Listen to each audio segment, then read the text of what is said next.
Pesona Ramadan 2018. Nah, banyak hal yang menarik yang ada di Banda Aceh. Salah satunya wisata religi. Kan mau lihat seperti apa? Let's check it out.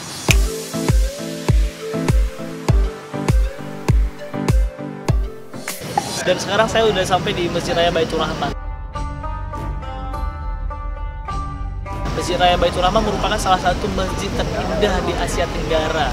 Dan sekarang Masjid Baitur Rahman telah ditambahin 12 payung raksasa untuk menambah daya tarik dan juga untuk berteduh bagi keluarga-keluarga. Mungkin mau jalan-jalan sambil menunggu waktu sholat, bisa duduk di sini.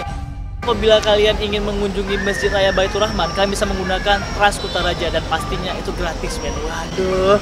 Dan apabila kalian ingin menggunakan kendaraan pribadi, kalian bisa menggunakan basement di bawah ini untuk parkiran. Nah, pasti luas seperti hati ini. Waduh.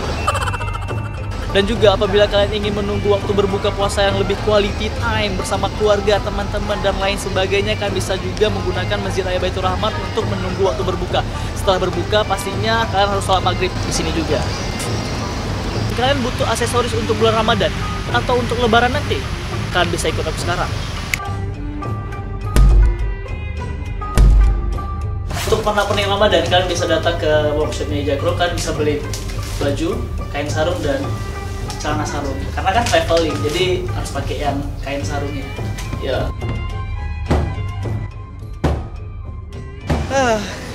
Karena waktu berbuka telah tiba, kita harus mencari makanan untuk berbuka puasa.